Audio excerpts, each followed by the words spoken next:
Tara guys, samahan niyo ako sa aking ganap for today bilang isang kadama or katulong hearing quiet guys. For today's video guys ay naisipan kong maglinis ng kalan or ng pirin. Kaya ito, mag-start na nga ako. Inisprayan ko na siya ng mga pang-spray para madali siyang matanggal guys. Kasi diba nga dito sa abroad, napaka-easy na din ng mga panglinis kasi madaming nabibiling mga chemical o mga panglinis na pwede mong gamitin para mapadali yung ating trabaho. Kaya nga lang minsan, ingat-ingat din kasi baka allergy kayo. Masama din sa kamay yan guys.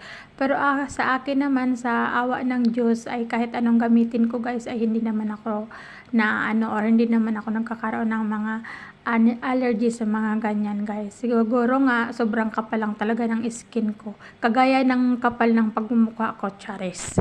Kaya ito na guys, nag-start na ako mag-kuskus kasi nga nakakaya naman kay Madam Damin kasi nga minsan pumapasok siya dito sa kusina kasi gusto ko makita niya na okay naman dito ka sa kusina kahit bihira lang siyang pumasok.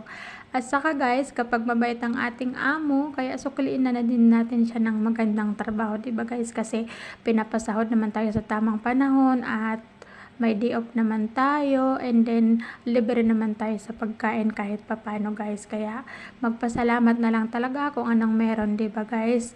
Kaya sa mga kapwa ko dyan kadama or katba ko OFW, kaway-kaway and then go lang ng go, laban lang para sa pag-abot sa ating mga pangarap. Kasi nga guys, pumunta tayo dito sa ibang bansa or ng ibang bayan tayo, dala-dala ang mga pangarap na gusto nating tuparin para sa ating sarili at para sa ating pamilya, o diba guys? Kaya ito na nga ang ating ginagawa ay magtrabaho dito sa ibang bansa. At dito sa ibang bansa guys, kapag tayo ay may nangamuhan, ang bawat oras natin ay bayad. Kaya minsan sulitin din natin, diba guys? Kaso nga lang, may iba-iba tayong sitwasyon na dinatnan dito. May mga among mahigpit at may mga among okay naman. May mga among mabait at mga among masalbahe. Swerte ka guys kapag napunta ka sa mabait na amo. Kaya yun, lahat naman tayo ay kanya-kanya ng kapalaran guys. Kung ano man meron ngayon na sitwasyon, pagbutihan na lang natin at sikaping mapagtagumpayan. Ang importante guys, wag lang tayong gutumin at wag tayong saktan at ibigay yung ating sahod every month. Okay na yun sa akin guys. Kahit na pagod sa trabaho minsan, okay lang yun. Pero ako ay pinagpasalamat ko din sa Diyos na ang napuntahan kong amo ay napakaganda guys. Hindi naman sa pagmamalaki pero talagang okay ang amo ko. At ako ay magpa 5 years na ba or 6 years. Hindi ko na matandaan. Basta matagal na ako sa kanila at isang beses lang ako nagbakasyon guys.